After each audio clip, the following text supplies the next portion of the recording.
This is a quick look at the EcoSmart tankless water heater. This is the Eco 27. It's the 27 kilowatt model. Here we can see I have it mounted on the wall here in my utility closet. Here's the hot and cold lines coming into the unit. And on the front of it, you'll see there's a little dial here, which you can change the temperature that you want the water to come out at. I currently have it set at 105, and I also have hooked up here a little thermostat. Let's see if I can actually zoom in on it here, and we can take a look at the water, see how accurate the temperature gauge is on the unit. Right now we're at 58 degrees Fahrenheit with just the water sitting in the pipes. And also I have hooked up a whole house power meter, so we can take a look at the wattage. Currently I'm sitting at about 741 watts, it looks like. I have a PC on and some lights and some other things. I think I've been hovering right around that 741 here. So we'll see how much this jumps by when we crank on the heat here. So I have it set to 105 degrees. I'll go ahead and turn on a faucet to hot. Okay, and as soon as it detects the flow, you can see the LED on the unit kicks on to its setting of 105 degrees. And here we can see the inline thermostat that I have hooked up. Now we're passing 80, and let's see, I have it set to 105. Let's see how accurate it is. Let me test the faucet. Yep. Faucet's nice and hot already.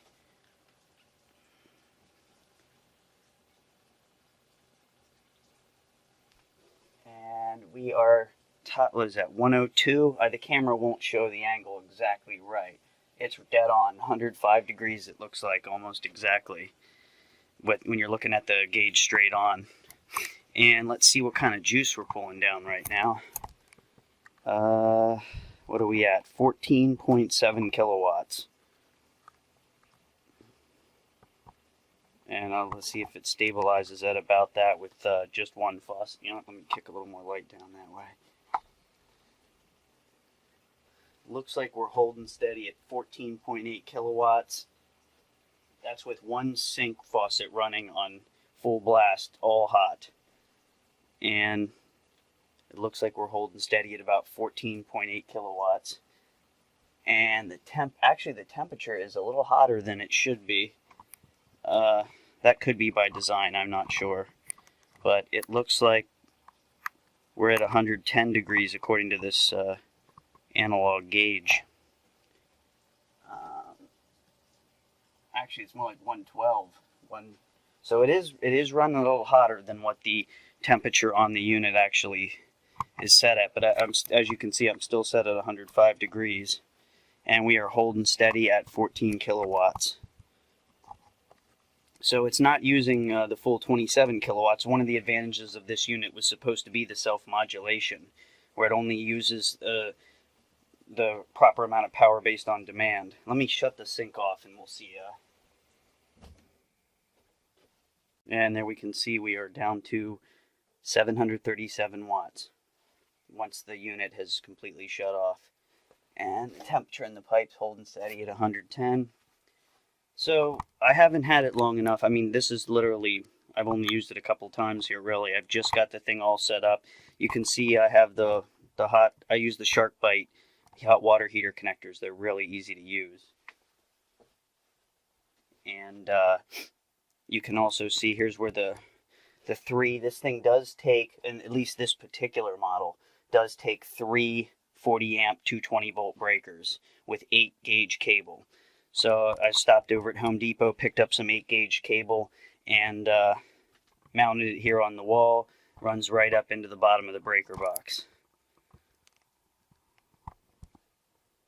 So far, so good. I mean, it works as advertised. I'll have to see how much I'm, saving. The real point of this being saving energy. So we'll have to take a look here and see when my monthly bill comes here, how much of a reduction in power usage I have.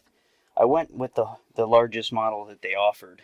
Not all of them require 340 amp breakers. The smaller models you can get down to two breakers, even one breaker.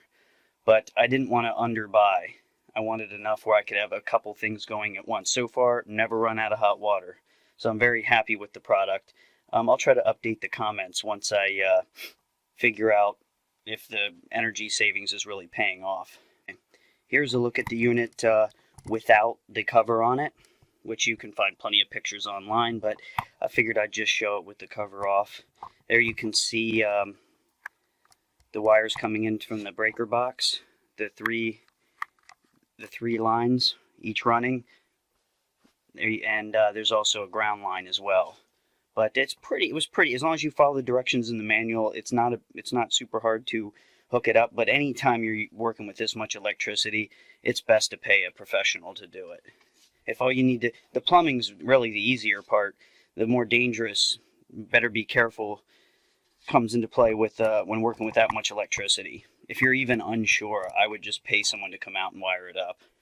But there's a quick look at the unit. You can see it's real quiet. It doesn't make any noise at all. Here, I'll turn the faucet back on. And you can hear there's like a slight, almost not ticking exactly. I think what that noise is actually is the flow sensor that's measuring how much water is flowing. It makes a slight noise, but other than that, since there's no real moving parts other than water flowing through it, it makes basically no noise.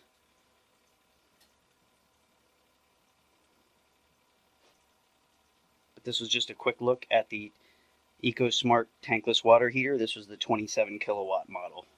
Thanks.